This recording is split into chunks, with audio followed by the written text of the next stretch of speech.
मित्रों नमस्कार, मैं हूं राकेश कुमार। आप देख रहे हैं मत अभिमत। मित्रों, बिहार में सर्वे चल रहा है और सर्वे को लेकर रोज नए नियम, नए कार्य प्रणाली की बात आ रही है। मतलब एक तरह से कहें कि नीतिगत असमंजस की स्थिति में सरकार है या फिर दबाव की राजनीति चल रही है। दूसरा ये कि भ्रष्टाचार की बात तो पूछिए ही नहीं, वो चरम पे है। इसको लेकर रोज नई कहानियां आपको सुनने को मिलती होंगी। तीसरे, चुनाव का समय है, तो चुनाव के समय सरकार हमेशा कुछ वैसी योजनाओं को लाती है जिसमें एक बवेला खड़ा होता है और अंतिम समय में फिर उसको इस तरह मोल्ड किया जाता है कि लोगों की सहानुभूति मिले। तो कहीं ये मामला तो नहीं है। और सबसे जटिल समस्या यह है कि लोगों के पास दस्तावेज नहीं है, कागज की कमी है। लगभग 100 साल के बाद यह सर्वे होने जा रहा है। तो इन सारे चीज़ों से जो छन कर बात निकलती है और जो सवाल आता है वो ये कि क्या यह सर्वे हो सकेगा, क्या सर्वे पूरा होगा। यह सवाल कई मित्रों ने पूछा भी है और कई मित्रों ने अपना मंतव्य दिया है कि यह सर्वे पूरा नहीं हो सकता है। अब जरा इन चीज़ों को नज़दीक से देखा जाए। देखिए, अभी एक बात आई है कि कैंप लगाकर कागज़ों की जांच होगी। कागज़ों के जांच के बाद नक्शा तैयार होगा, मलकियत की बात आएगी। अब जरा आप सोचिए कि अभी तक ये कहा जा रहा था कि स्वघोषणा पत्र के लिए आपके पास कागज़ हो न हो, जो भी हो, लेकिन आप अपना स्वघोषणा पत्र जमा कर दें। लेकिन जब सर्वे टीम आपके दरवाजे पर पहुंचेगी, जब आपके खेत खलियान में पहुंचेगी और वहां मलकियत के लिए दस्तावेज मांगेगी, तब क्या होगा। मतलब कि यह स्थिति पूरी होने वाली दिख नहीं रही है।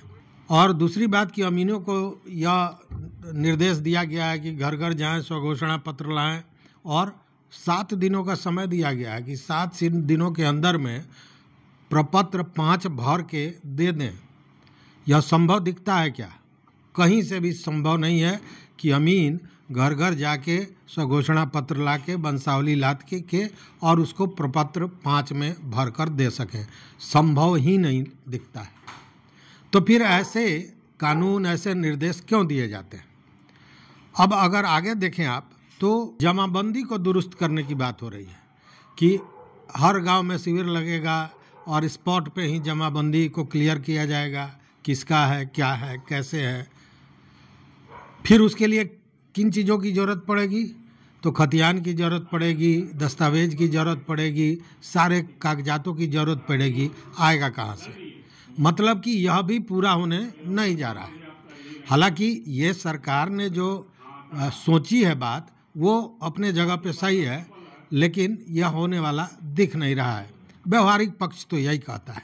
और इसको लेकर हमारे व्यूअर हैं हरेश्वर शाह, उन्होंने कहा कि ऐसा लग रहा है कि दिन में सपना देख रहा है। मतलब कि जमाबंदी का शिविर लगा और जमाबंदी का काम ठीक हो गया, यह सपने जैसी बात है। दूसरे एक मित्र ने लिखा कि आखिर शिविर में रहेगा कौन? शिव जी तो आके करेंगे नहीं। उन्होंने बड़ा मजाकिया माहौल में इसको बनाया कि शिव जी तो आके करेंगे नहीं, रहेगा तो वही कर्मचारी, वही अधिकारी, तो ठीक कैसे होगा। तो ये तमाम चीज़ें हैं जिसको देखकर लगता है कि कहीं ना कहीं असमंजस की स्थिति में नीतियां बन रही हैं, दबाव में सारा कुछ हो रहा है। अब इसको लेकर मेरा जो मानना है वो ये है कि आपने देखा होगा हमारा पिछला वीडियो, उसमें हमने दिया था कि किस तरह सरकार अपने को एस्केप कर रही है। मतलब पतली गली से निकल जाने का प्रयास सरकार कर रही है और हो वही रहा है। ताम झाम तो तमाम तरह के दिखाए जा रहे हैं, लेकिन सरकार गो स्लो के मूड में है। मतलब आराम से चलते रहो, चलते रहो, चलते रहो, दिशाहीन, या कहें कि मंजिल के दिशा में आप जा रहे हो, ऐसा कुछ दिख नहीं रहा है। जरा पूरे घटनाक्रम पर आज एक बार फिर हम लोग चर्चा करें। देखिए, शुरुआत हुआ था जुलाई अगस्त में और उस समय लगा था कि तुरंत 2-4 महीने में सारी चीज़ें ठीक हो जाएंगी और मार्च तक हो जाना भी था। जो मार्च बीत गया, अभी मार्च 2025, लेकिन हुआ क्या कि जब सर्वे शुरू हुआ तो कागजातों का घोर अभाव, सरकार के पास अपने दस्तावेज नहीं, भारी हंगामा हुआ, सड़क से लेकर सदन तक विरोध हुआ और इस विरोध का असर बड़ा तेज हुआ। सरकार जनता के विरोध को तो बर्दाश्त कर ही रही थी, झेल ही रही थी, लेकिन विरोध होने लगा सरकार के भीतर के लोगों का।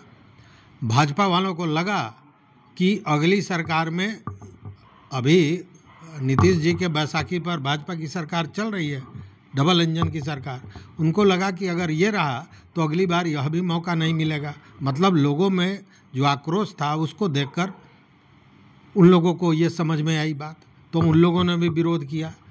बार बार कई बड़े नेताओं ने कहा कि सर्वे को रोक देना चाहिए, रोक देना चाहिए, लेकिन नीतीश जी का ये बड़ा सोच था, सर्वे होना चाहिए, होना भी चाहिए, चीज़ें बड़ी अच्छी थी, लेकिन नीतीश जी ने गलत समय चुन लिया और यह गलत समय उनको कहीं ना कहीं कटघरे में खड़ा कर दिया।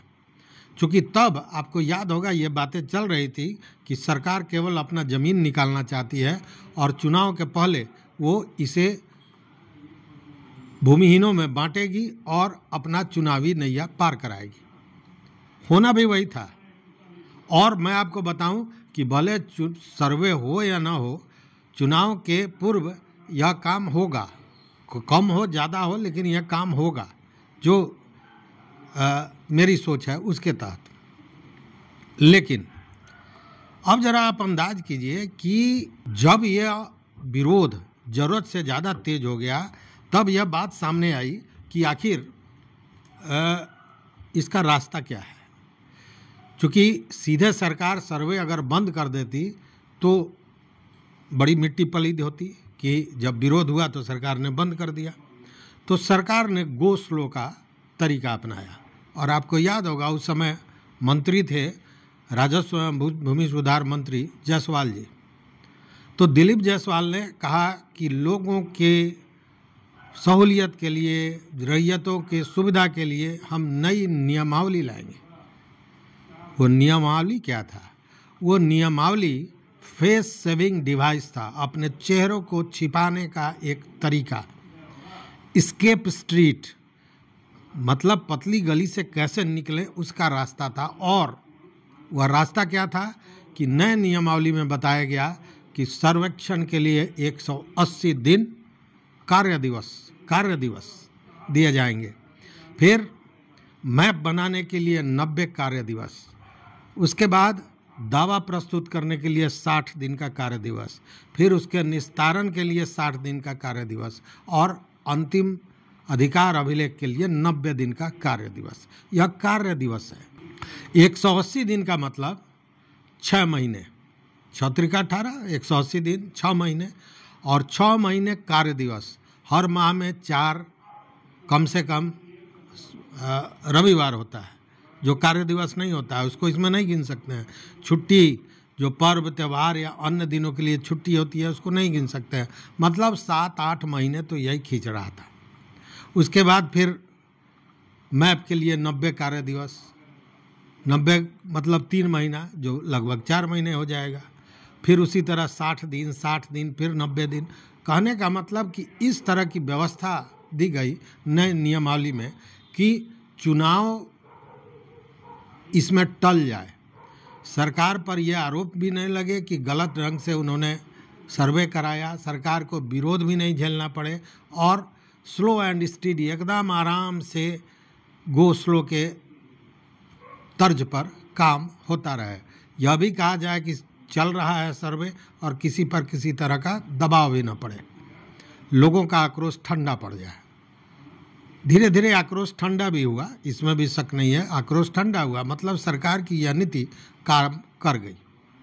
लेकिन सच्चाई यह भी है कि अब तक जो इतिहास कहता है, जो पिछले राजनीतिक जो चीज़ें निकल कर परिणाम सामने आए, वो बताता है कि जब जब जमीन से जुड़ा हुआ ऐसी कोई योजना आती है तो ग्रामीण क्षेत्रों में इसका सबसे ज़्यादा असर पड़ता है। और रैयतों को ये लगता है कि उनके ज़मीन को छीना जा रहा है और वह आक्रोश पैदा होता है और उसका परिणाम उस सरकार को जो इस तरह की योजना लाती है उसके लिए घातक सिद्ध होता है। यह मैं कोई कहानी कह रहा हूँ ऐसा नहीं है। देखिए, आंध्र प्रदेश की बात लीजिए। वाईएसआर की सरकार थी और कांग्रेस पार्टी की सरकार थी और वहाँ पे जगन मोहन रेड्डी थे। उन्होंने भूमि अधिकार सर्वे योजना स्वस्वथा भू हुक्कू भू रक्षा पटकम करके एक योजना चलाई और यह सर्वे का योजना था।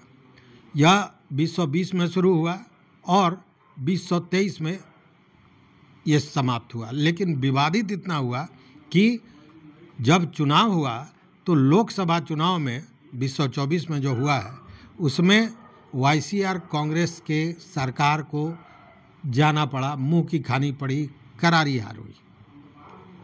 उसी तरह पंचायत चुनाव पर भी इसका भारी असर पड़ा था।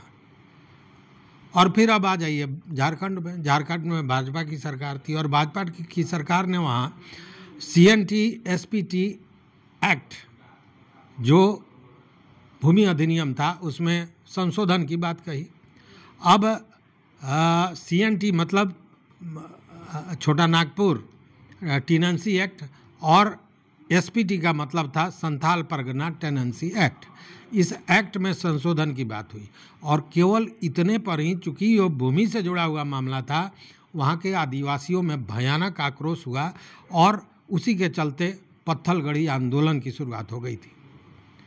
अब चले यहाँ तमिलनाडु में अन्ना द्रमुक की सरकार थी और पट्टा नेम ट्रांसफ़र रीसर्वे प्रोजेक्ट वहाँ शुरू किया गया। 2016 में शुरू हुआ, 2021 तक समाप्त हुआ, लेकिन सरकार को इसका बड़ी खामियाजा भुगतना पड़ा। चूँकि यह कहा गया था कि जो नक्शा बनाया गया है उसमें रैयतों के ज़मीन को सरकारी घोषित किया गया है और उसके चलते जो 2021 में भारी मतों से जीती थी AIADMK, उसे बुरी तरह हार का सामना करना पड़ा था। अब बिहार का मामला है और बिहार में भी कमोबेश वही स्थिति बनती नजर आ रही है।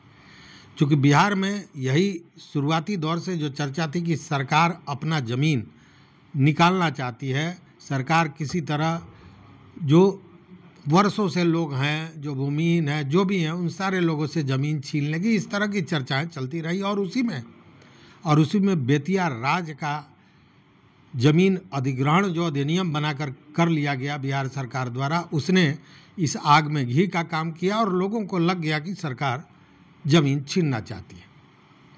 दूसरी बात कि सरकारी तैयारियां पूरी नहीं थी सर्वे को लेकर, उसके चलते रोज़ नीतियों में परिवर्तन हो रहा है, असमंजस की स्थिति खुद विभाग के पास है। वैसे में एक बड़ा प्रश्न है कि क्या यह सर्वे पूरा हो सकेगा। चूँकि चुनाव के बाद तक सर्वे होना है, चुनाव होगी फिर सरकार किसकी आती है, इस पर यह डिपेंड करता है कि सर्वे होगा या आधे पर अटक जाएगा। हालांकि सर्वे बहुत ज़रूरी है एक एक आदमी की मलकियत को निकालने के लिए, नक्शा अद्यतन करने के लिए, दस्तावेजों को अद्यतन करने के लिए, डिजिटलाइज करने के लिए यह बड़ा आवश्यक है। लेकिन यह जो समय नीतीश सरकार ने चुना वह गलत था और शायद इसका खामियाजा भुगतना पड़े अगले चुनाव में। इस पर आपका क्या राय है ज़रूर बताइएगा। देखते रहिए मत अभिमत। मित्रों, चैनल पर नए हो तो सब्सक्राइब कीजिए, लाइक कीजिए, दोस्तों के साथ शेयर कीजिए और अपना विचार जरूर दीजिए। बहुत बहुत धन्यवाद। कोटिशः आभार।